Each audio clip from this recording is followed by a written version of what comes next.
Good afternoon, everyone, and welcome to this Craft With Us session. Today we're going to talk about practice shading. So I hope you've had a chance to get all your bits and pieces together, as well as getting ready to run through this tutorial. So we'll just spend a little bit of time here introducing ourselves and waiting for people to come in. It looks like one or two of you have found us. So for those of you that are watching live through Facebook or even on the replay through Facebook or YouTube, we really do welcome you to this week's Craft With Us session. So I hope you've had a chance to get your things together, and we're going to have a bit of a play. So I really do invite you, if you have some things there, to play along, or if not, that's fine. Sit back and relax and just enjoy the company and have a go of it later. Now, the reason that we really wanted to call it practice shading, because I've noticed recently there's so many different tutorials on websites and Facebook, and that people, when they have a go, then they get a little bit frustrated that their work doesn't look like the artist. But we have to remember that they've had a lot of practice and we're just getting started. So we need to give ourselves permission to practice. So I really want you to think about making friends with your craft supplies again. Remember how excited you were when you got some of these things for the first time? So what we're going to do is make friends with our craft supplies today. We're going to give ourselves permission to practice. We're going to have a few little different activities that we can try, again, just to get to know our craft supplies and understand where they'll work, where they don't work, where are they optimum, where do they need some help with perhaps some gesso or some water activation. So because we're on Facebook Live today, I can also see your comments. So if you've got any questions, pop them in the comments and then we'll get started soon. So hi Diana, it's good to see you there. Now if I click there, excellent. Hi Diana, it's excellent to have you along. So what we need today is our crafting supplies. So I will run through those in a minute, and then we're going to do 3 different activities to again give ourselves a chance to practice these techniques. Now the thing I love about shading is I really think it takes what becomes a craft up to an art. It really gives it a level of depth. So Diana's saying, yep, it's a new thing with her shopping for art supplies. So excellent. So yeah, using what you've already got and then seeing how we can play with them as we go along. So let's have a look at our supplies and then we can get started. Okay, so the things that I've got together today are the journal that I do my practicing in. And this is one that I've done earlier, but we're going to recreate this. So I've created some circles and then I've just used a few different things to do some highlighting and just to see how they work on different surfaces. So we're going to do that today. Here's one that I did. This was our make and take for the Bendigo Picture to Page show for Mixed Media Art. And you can see here how I've got some circles from gel prints and I've created just that little bit of a highlight. So again, until you sort of look at things and know how to interpret them, you mightn't actually notice the shading. So that's the kind of things that we'll look at today. So we've got an art journal, we've got some card, I've got some scrapbooking paper. Yes, 6x6 is about my extension of my scrapbooking supplies. And then I've got some printed pages that I've done with my gel print as well that we'll cut circles out of in a little bit. And then I've got a collection of black and white things. So whether they're black, whether they're dark. So for white, I've got a watercolour pencil. I've got a white Sharpie paint pen. I've got the holy grail of all art journaling supplies, which is the white jelly roll pen. I've got this pigment pen, the Signo pen, and I've also got a Derwent Intense pen as well. So anything that water activated works really well with this activity. So they're my white ones. For the dark ones, I've got a black gel roll, Faber-Castell pencil. I've got one of these Aquarella Stabilo pencils. I've also just grabbed a normal grey lead as well because that can help us get a feel for what we're trying to do, as well as a Faber-Castell Pitt pen. So let's get started. So clear off a bit of space. Okay, so this is the journal where I just record things. So when I'm doing a painting, I might record the different things that I've tried. So he was trying some different foil adhesives. When I've done some paintings, these are the colours that I've used. Every time I make a card, I've got to put down the dimensions again because I always forget. Again, doing some stamping and some colouring practice, writing down instructions when I've done classes. So this is where I keep those sorts of things. So what I want to do first is let's just think about shading. So what shading is considering where the light's coming from. So if we start off with something really simple, and this is a great doodling practice, it's just something like scallops with a black pen. So doodling is a great way to practice. Now we want to consider it to make this look more three-dimensional. So you can see that I've just done some really simple scallops. So if we wanted to make it look three-dimensional, we'd imagine that the top one is actually sitting on top of the one underneath it. Again, because our eyes see in 3D, that's how we imagine it. So if that would occur, what would happen is that we'd have a little bit of shading in here. So this is what we want to make darker, is just in here. Now the scary thing with shading is that often when you start, it always feels like you're going to ruin something. So you can see here how I'm adding just a little bit of pencil and then just using my finger to blend it a bit. Because the scary thing about shading is, like I said, it looks like you might ruin something. So the idea is to start really light and then to add colour as well, which isn't always my forte. Sometimes I'm much better at jumping in. So you can consider as we lay it up that we can just add that little bit of shading to give us that impression that each layer is sitting on top of each other. Excellent. Hi Susan, hi Lavina, hi Libby, hi Helen. It's good to see you all here with us today. So what we've done is done some simple scallops in our practice journal and then just done a little bit of shading. So you can also do something similar if you wanted to create a flower. So we could create something simple with that same sort of scallop shape. And then just consider that as they sit further back, that these parts in here would be darker. So just adding that little bit of shade. See that? Just that little bit of shade in here. Just to give it that bit of a 3D effect.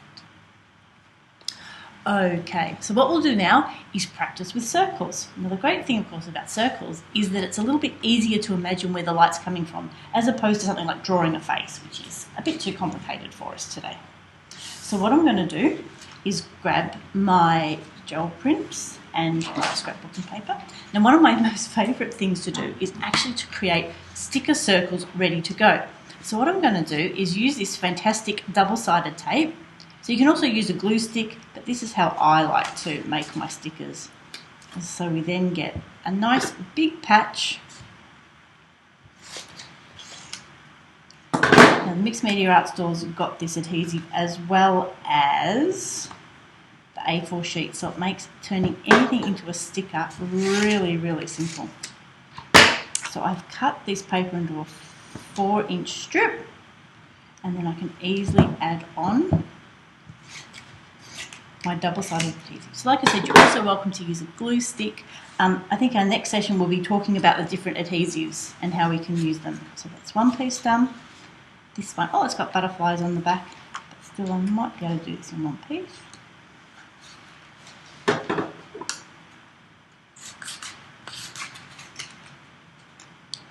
There we go. So adding some double-sided adhesive onto the back of that. And then again, doing something similar with this piece of scrapbooking paper as well. Because then it's really easy to turn all of our pretty papers into stickers, which then makes it really easy. So that's the 4-inch Crafting For You self-adhesive. But again, you can use double-sided adhesive, or you could use a glue stick. Either works just fine. Okay, so now I'm going to use a circle punch. Here I've got a 40mm one. Again, whatever you've got will work okay. You can even cut them by hand. It doesn't matter if they're looking a bit blobby. So, I'm going to get a couple of different colours because we want to also consider what different things work on different surfaces. So this one's got sort of quite a nice surface. This one's got quite a rough surface because it's being done with acrylic paints.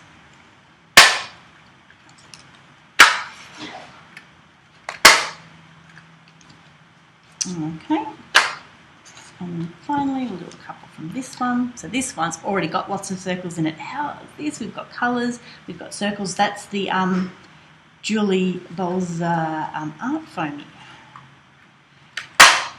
which if you want to see any more of those mixed media techniques, you can pop over to the Creating Mixed Media Art page, and that's where you'll find all of those. Okay, let's get that out of the way. So what we'll do is grab our practice journal, and I might actually just pop a title on it. So we're doing our shading practice.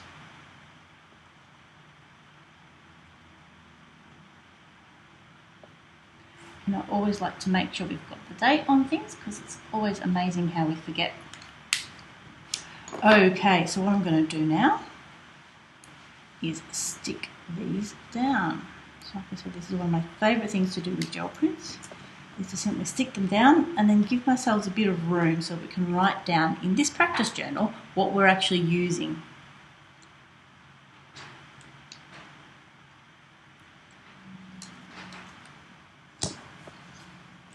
So I hope you've had a chance to craft over the few days. It's certainly, being the middle of April 2020, it's been a really unusual time, hasn't it?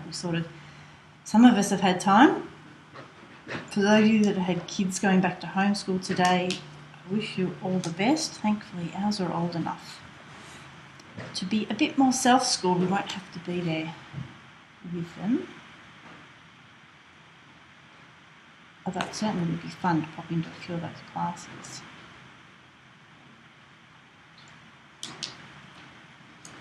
Okay, so I'm just popping these down with plenty of space so that we can try a few different things.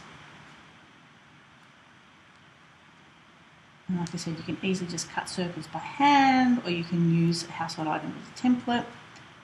Stick down with glue stick is fine. Okay. So the first thing I'm going to use, so we've got our circles stuck down there, our different surfaces. So what I'm going to use first is this Aquila Artist Loft watercolour pencil. And we're going to consider, if the light's coming from this direction, that we want a little bit of white on top and then a little bit of shading underneath. So these are both water active. So what we can then do is get some water and a paintbrush, if yours is water active, and just add that little bit of water. And like I said, what we want to do is actually do less and then build it up. So make sure that we clean our brush really well when we go from the light to the dark.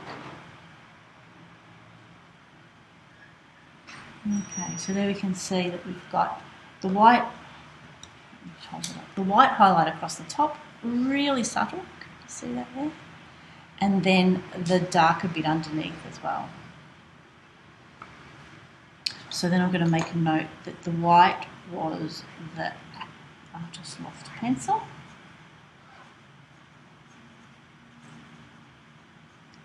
And the black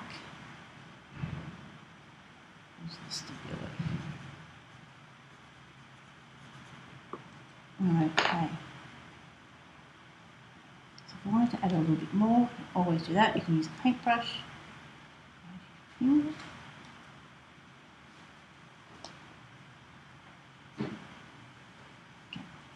Probably wants just that little bit there to help show what it would look like.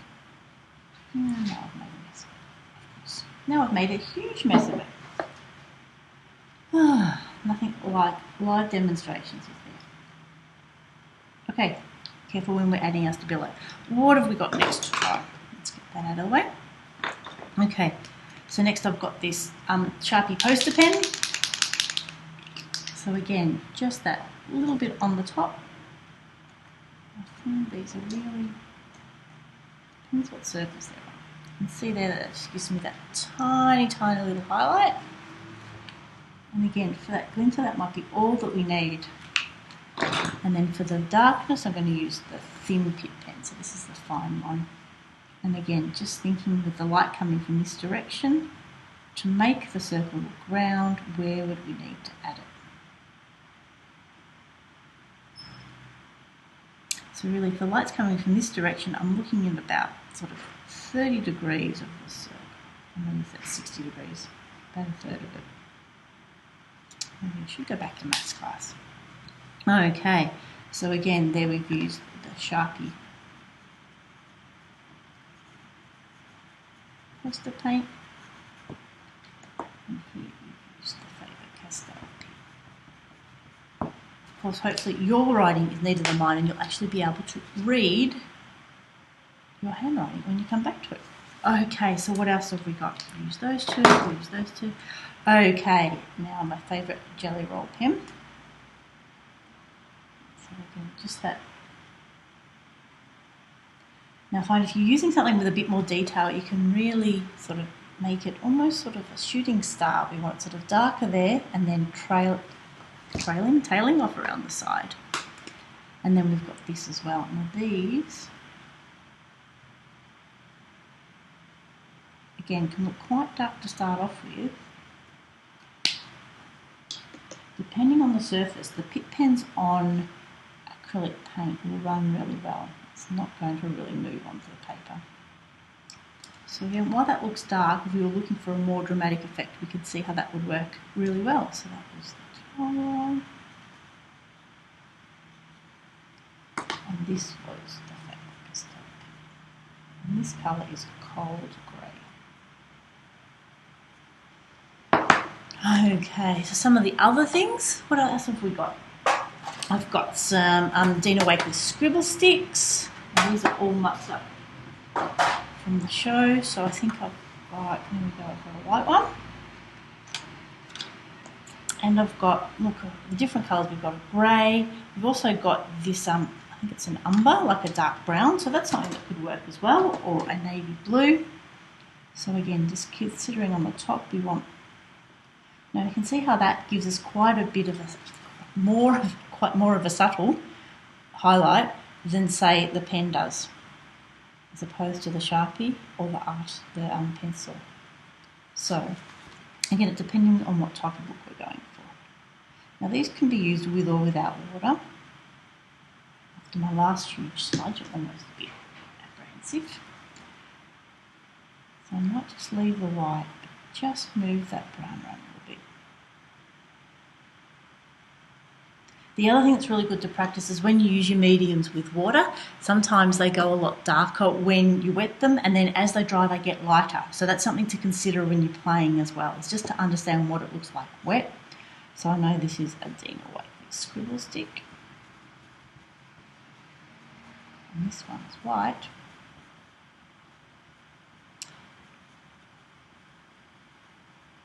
And this one, just so there's umber. So have a play with your pencils, with your watercolour pencils, with your water-soluble crayons. Another thing that I've had for ages and ages and ages are some charcoal pencils. So again, just having a look around, what have you got that's dark and it's light? What works in different ways? So this is the medium one. So again, that gives us that really nice ability to smudge this. Now this is going to need to be a little bit darker because the circle's so dark to start. But the great thing about these blending stumps is that it's a little bit more precise than using your finger. And also, if you're really right-handed like me and you want to move it around, then consider just moving it around to help you with that arc as well.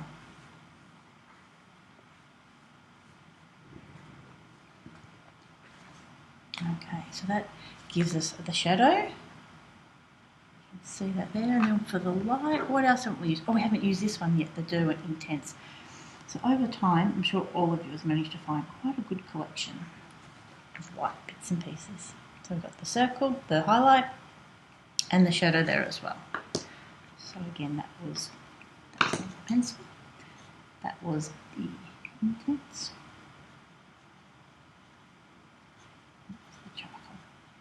So I really would like to invite you just to have a play. So really just get out some background papers, get out your different things and have a go. So if I was doing something that was dark, I really like the look of that, and I like the look of this as well. So I know that this is sort of quite a soft look.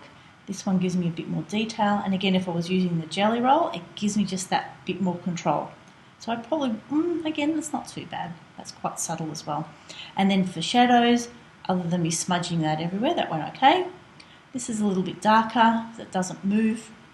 Now that I've, come around and come back to this, I don't mind that either. See, it looked almost too dark when I first did it. And then there was the umber, so that was quite a brown colour. There we go. So the umber is actually quite a brown colour. But you can still use that for shading, so you could use browns, you could use dark blues, and then that charcoal as well. Okay, so firstly we've done some scallops and just practiced our shading, and we can use that with all of our different pencils and markers. We've then used our gel prints and our scrapbooking paper to give us some circles. Now let's put it all together. So we want to make something like this, or one of my little projects, because like I said, I love making circles. So this is made all with gel printed papers. We started with the large circles down here, moved up to smaller circles. And you can see, again, if you look really closely, you can see how we've just added that tiny bit of shading in there. Can you see that? Here, to make the circle look round, and then also just in here to give it a shadow. So this has got the light coming through this way. So highlighting this, shadowing the circle, and then shading that as well. Okay, so let's not make something quite that complicated to get started off with, but let's make some circles and do a little bit of shading. So again, let's just use our practice journal, practice becoming friends with our craft supplies. Like I said, how often do we buy something and we're so excited with it, and then we get it home and then we've forgotten how it works, or it doesn't look the same as the way Leslie did it or the way that Kathy did it. And again, it's just because it's practice. Leslie from Little Bits spends hours at every picture to page show demonstrator, so she gets really good at it, and that's what we've got to remind ourselves, is that it's not going to turn out the right way the first time. And then we get worried about wasting products and not putting them to good use, or we only bought one colour and we really needed 3. So just over these times when we're perhaps a little bit scattered, let's give ourselves permission just to play, to become friends again with our art supplies. Oh, is that the one? Yep. So again, it's really great fun to just be cutting out circles. So again, break your crafting activities down. It doesn't have to sit down for hours at a time, but if you've got a gel plate, you might play with that in the next week or two, is to make some paper, then turn them into circles. Then let's get our things out and practice crafting. So what are we going to do here? 3 colours, is that going to be enough? Okay. So let's imagine if I was more organised and had thought ahead. But then that wouldn't be as fun, would it? And that's one of the reasons that I don't always have demonstrations to show you when we start off in these crafting sessions, because I want to show you what we can do without all the behind the scenes magic. This is it. You're seeing it in real life. This is what's really happening. Okay, so we want to create a bit of border. I think I can make one more.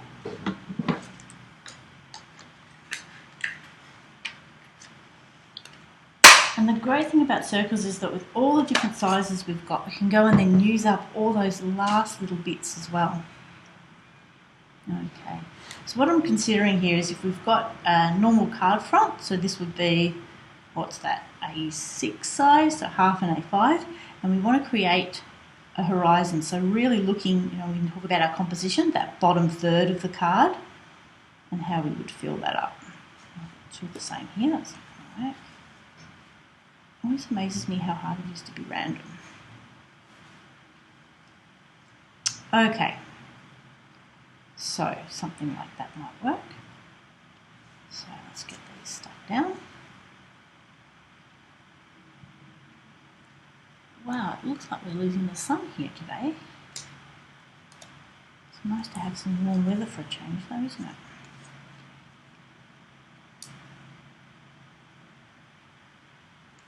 Okay, so let's get these stuck down. Now what I can also do, of course, is trim them. Give it a bit of an edge.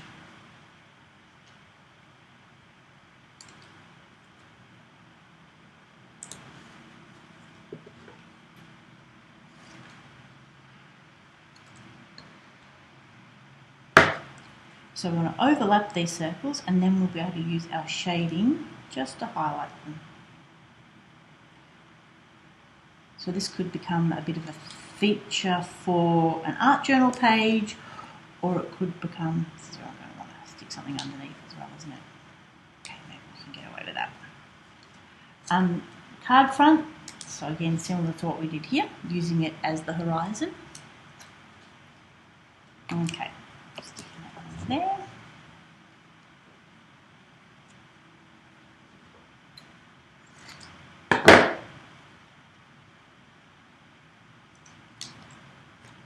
There we go, so we're going to overlap that one and that one. Now I've got this extra little bit, I can always tuck that in there. And let me get, is this the last one? This is the last one I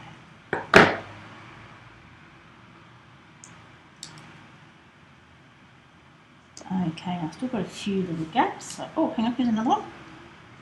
Excellent. So, cut that one down to help fill up that one. So we're looking at covering this bottom third. And some people just have that natural talent to know it looks good. I find we need to have a few little rules of thumb. And again, just experimenting and trying different things. Oh, there we go. We can pop that one into there. Okay. So I'm pretty happy with that. How's everyone going? So let's clean up that mess. Let's look back at what we liked with these ones. So I really liked the Intense pencil and maybe the umber. Let's use that. So let's get Intense pencil and umber crayon. Okay, so what we're going to consider, let's start with the shading, is that the light's coming from this direction. So firstly we want to make our circles round and then we want to create a bit of a shadow. So with the light coming from this direction, we'd have our circle fading away there, and here, and here. Just that little bit there off the edge, getting a little bit there, a little bit under there, and then a little bit around the borders there. So you can see with the light coming from this direction, shading just on the bottoms of them. And again, don't be too worried, we're just practicing. Now the other thing to consider is that this one is sitting under these. So even with the light coming from this direction, we know that this would be hidden a bit. So what we can do is just add that little bit in like that. So that helps us know that these are rounded off this way and that this one's sitting behind. Now similar with this one is sitting behind these two. So we can add just that little bit in there. What else? This one's sitting underneath, so we can make this one quite a bit darker. Again, this one's sitting underneath. So I just find that when you get used to this and don't worry about it too much, it becomes quite relaxing. You're just sort of looking at it, making some calls about where you think the lights and the shadows would be. So the light's coming from this direction, we've got our shadows here. So you can see how that's starting to build it up. Now what we're going to add our pencils, our highlights with was this watercolour, no, this one, the Intense pencil. So again here, we want just that tiny little bit of a reflection.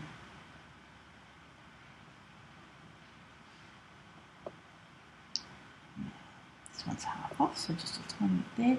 This one's not really going to have a reflection because it's underneath. This one's not really either.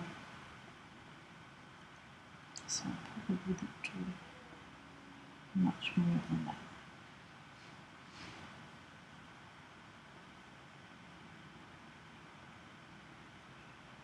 Okay.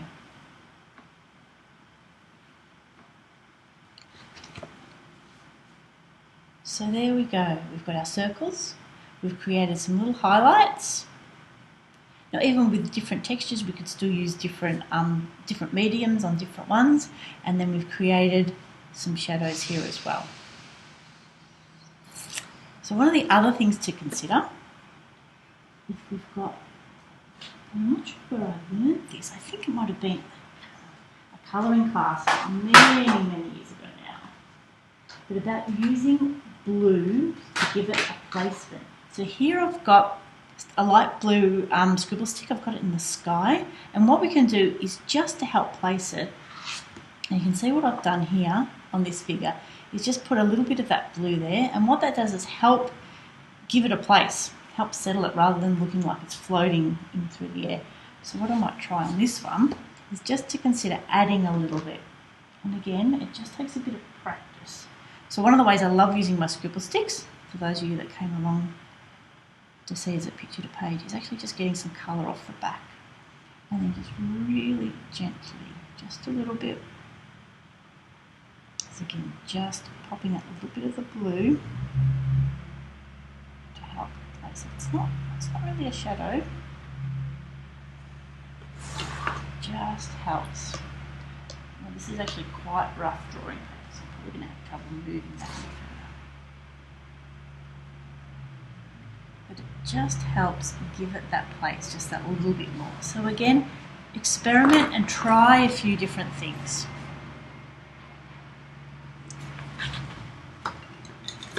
So somehow that half an hour has just flown by. I hope you've enjoyed this craft with us session. So we've talked about getting a practice journal out, practicing some shading, playing with our different mediums, and really just getting to know them again, getting to understand what different surfaces they move on, when they need water, when they don't. And then here, building up that horizon in that bottom third of the card or your scrapbooking layout, and then going through and highlighting those as well.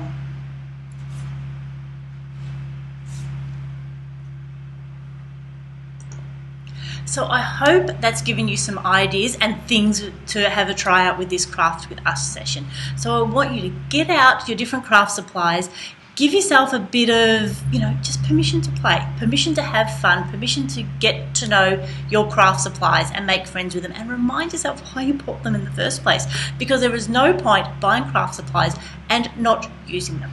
And really, if you are a little bit time poor, think about how you can step back and build that crafting into stages. So if you want to do some gel printing, creating the painty backgrounds is the first part of the process. Then we turn them into circles, and then we put them in our journals and do the shading. So we don't have to sit down for a lot of time. We can break it down into smaller amounts of time as well. And then again, just give ourselves permission to just see what's next. Don't have to plan a big session, just get out our different paints, different markers, different pencils, and have a play. Get used to them, see what works for us, and then when we get back to craft show time again, hopefully at some stage soon, we will then know exactly what other products we need, because we'll have a chance to see how they work and then understand what we've got and what else might go with them as well. So I hope you've really enjoyed this crafting with us session. If you would like more sessions, firstly, give us a heart, give us a thumbs up, give us a like, share this video with your crafting friends. We will of course be here in Facebook on replay and also in YouTube. You'll be able to find us over there. And if you're looking for any more information about From Picture to Page and Beyond, you can go to our website, which is fromPictureToPageAndBeyond.com.au, and find us there. If you have any other questions about practicing your shading, pop the questions here, or of course for those of you in the Papercraft Posse group, please share your work either with this video or separately at the Papercraft Posse group. And I'm not sure when we'll be back. I'm not sure if I'm going to be able to squeeze another one in this week, but definitely next week. I've got a few really good ideas and things that we're going to have a play with. So this is Michelle signing off. Have a crafty day.